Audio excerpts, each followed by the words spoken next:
Good morning and welcome to today's CPP Investments Insights Institute event, Physical Risk in Canada. My name is Richard Manley. I'm the Chief Sustainability Officer of CPP Investments. Thank you all for taking time to get here. I know it's not an easy day. It seems a little ironic that climate is posing challenges to getting everyone around the table in Canada, a country pretty adept at handling snowfall. But moving on, we decided a couple of years ago that the market had probably over-indexed the amount of time and energy it was spending on transition risk. Rightly, because the present value of transition risk was deemed to be larger than physical risk as long as the warming was kept below 3.1 degrees. Governments had provided forward policy guidance of their intent to decarbonize the economy, and frankly, it was the right thing to do in order to avert the present value of physical risk, which could be clearly catastrophic over the very, very long term under the worst case scenarios that we see. What we hence therefore felt was appropriate was as maybe the risk of transition risk crystallizing as had been the base case was diminishing and the hypothesis was waning, make sure we spend appropriate time and energy understanding the certain being that physical risk was building in the economy. It was probably building in a way where it was likely to land sooner, more frequently, and have greater impact than had previously been projected, again, under the worst case scenarios. And as a result of us starting to build capacity, I think a few things we've learned. One is that unmitigated physical risk can go from idiosyncratic to systemic quite quickly because of the interconnected nature of the real economy and also the interconnected nature of the financial economy. And therefore, having individual institutions seek to identify and mitigate this risk was probably not enough to give us the systemic outcomes we need. Jamie.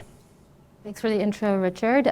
For those of you who don't know me, I work on the portfolio design and construction team at CPP Investments, and my primary focus is on integrating climate risk, physical risk included, into our asset allocation process. And so with that in mind, I'm really excited about today's discussion, which is all about how to identify and price physical risk from a Canadian perspective. Jonathan, for you first to help tee us up, there's still a perception that Canada is relatively insulated from climate risk. Like, how do you actually think about that within the context of long-term risk thinking, and what perils stand out to you when we think about Canada? Great question, thank you. I think the insurance and reinsurance space is not quite seeing Canada as that benign risk landscape. It's a vast country, and it has exposure to every single peril that we can think of. And last year, of course, is a perfect example. Wildfires, floods, hailstorms, and across the country from BC to Quebec. So we know physical risk, nat cat risk is exposed to all provinces, all perils, and that poses a very unique and interesting challenge for us, finding and understanding the evolution of those perils in this marketplace. So if we put in context last year, I think everybody's pretty well aware of what we experienced in the, at least the insurance space. $9 to $10 billion of natural catastrophe losses, which is almost 3x fold higher than any other year previously. So it's really manifesting into a frequency as well as a severity kind of concern for us. Last year there was over three individual billion-dollar events, which is also quite abnormal. We've seen billion-dollar events in the past, but 3 in 1 year is staggering. But it's a global phenomenon, and these atmospheric perils are manifesting globally, and we learn lessons from that as well from other regions and marketplaces. So seeing floods in Europe, seeing typhoons, and just the manifestation of other hail, water, and fire events globally is producing an outlook that is more volatile, more severe, and more uncertain. So Canada is definitely part of that equation. It's definitely part of that experience. And whether we look at the events from last year as an indicator of that, or just generally speaking, what we're seeing in the atmospheric kind of conditions in Canada, it plays a big role. And those risks are a big concern. So if I were to prioritize, yes, I think it's the ones that we've been experiencing again and again: hail, flood, and fire. Those are big concerns of the future of those risks in Canada.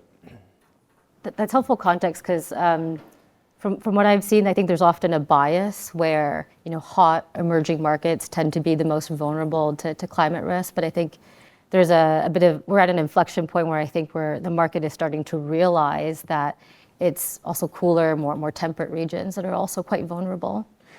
Yeah, and I think there is this, I mean, I'm sure we'll talk about it today, but there's a modeling challenge on how and what we look at the future of climate change and how it's evolving. And a lot of our view is, of course, on historic experience, historic losses, historic events, but we need to evolve from that because the conditions are changing and it's changing at a rapid pace. So atmospheric models, projecting the future, and not so much relying on the past experiences is very important in that space. The $9 billion in catastrophe claims, weather-related last year. To put that in perspective, the industry writes about $30 billion of property premiums annually. So that's the context for that. Maybe I'll talk a little bit about engagement with our customers. So we've run some pilot programs with folks in personal lines. And as it turns out, when you do some education, folks about 80% of the time tend to take at least one action. On the commercial line side of things, we have regular on-site risk assessments that we do with commercial and specialty clients. It's not just for weather-related risks, but certainly that's an important component of it. And we do see that following these on-site risk assessments, that there is a 35% decrease in future claims costs following. So there's tailored risk advice that we can give to commercial clients, and then there's broad advice that we can give to homeowners to really manage the impact of increasing claims coming from harsh weather. Matthew, just building on the comments from Jonathan and Brandon, what are your models saying? Is there general alignment when we think about the concentration of risk in Canada across these various perils? Yeah, I think at First Street, one of the things that we do a little bit different is we are less focused on the historic events, and we're looking more at the climate-adjusted events for today, and then it's representing today's environment and then how it'll change in the future. So one of the things that we see is the correlation of events, meaning you can look at wind events in isolation or flood events in isolation or wildfire events in isolation, but how do you bring those together to look at what could happen to a portfolio of assets? So less from an insurance perspective, more so from a business operation. So we're thinking about business interruption, where you could have a flooding event in one province and then a wildfire event and a hail event, and how do all of those things compact and compound together to give you a view of risk across all perils. So very similarly, we're seeing the risk as something that is increasing over time, obviously. But when we look at an event like last year, when there's multiple billion-dollar events, as you were just talking about, the probabilities of that within our models are showing that those are likely events to happen, not a rare event, as we were talking about. So you kind of see these things ticking up, but how do you understand what the actual probabilities of those are across all perils? And then how do you apply that to a company, knowing where all the locations are, or a portfolio of mortgages, or whatever it might be. So we're seeing similar things in the uptick, but from a probabilistic standpoint, we're seeing that these are all very predictable and what we would expect to happen, given certain percentile chances.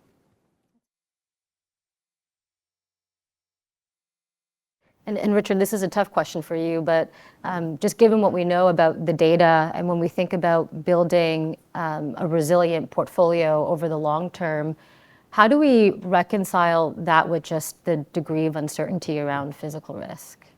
Maybe we'll start at the idiosyncratic and the bottom-up underwriting.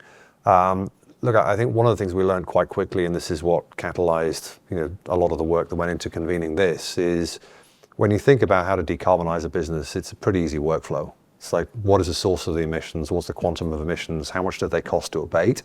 What's economic now? Go do it. And that probably won't get me to net zero, but it'll start getting me in the right place.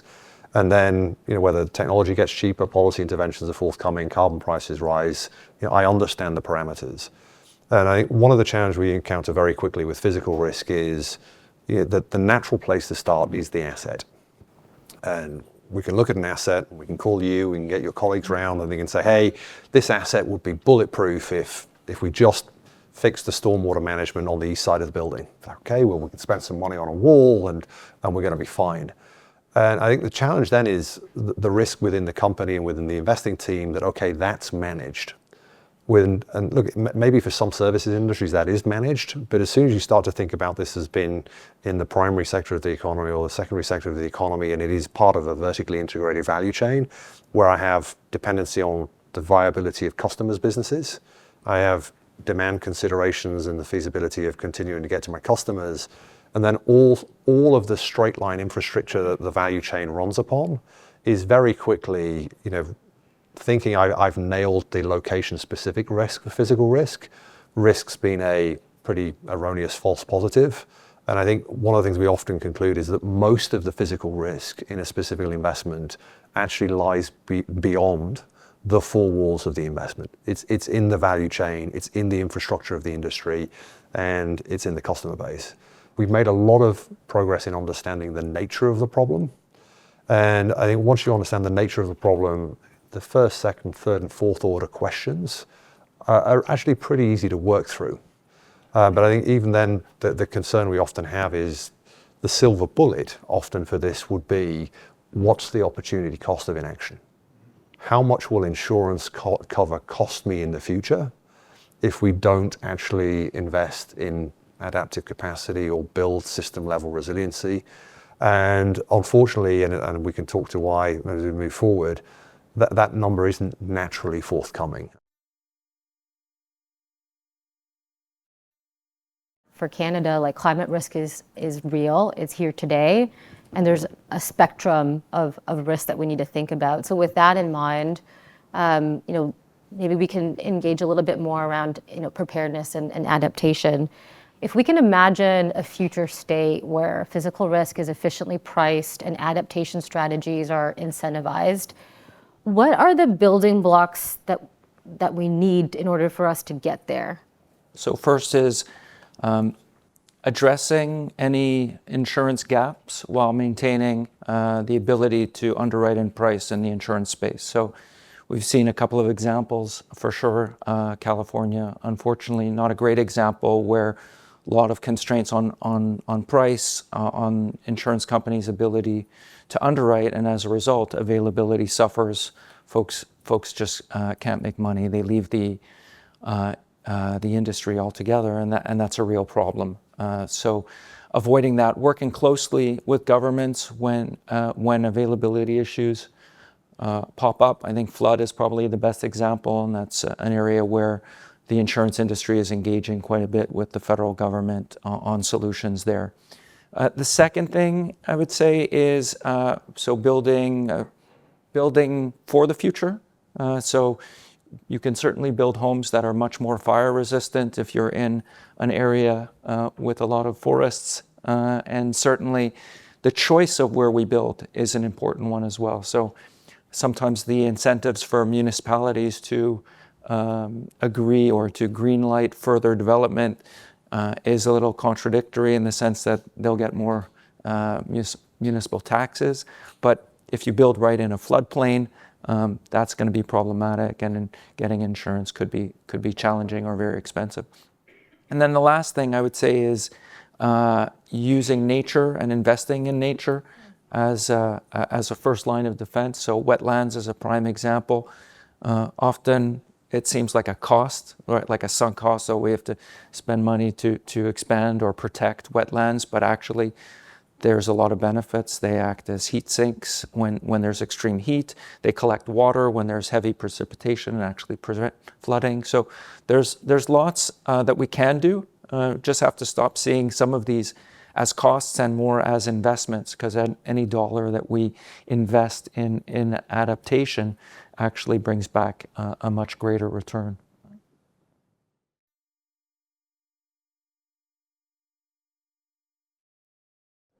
So the first I'd say is that we stop positioning this as something that we can solve with a single actor solution. We've heard speakers today talk to the need for federal and local government to be part of the debate. We've talked about the real economy itself needs to be part of the debate. Financial services and markets can be there to provide incentives and reward people for doing the right things. But this is a system level problem, and it will not be addressed with single actor solutions.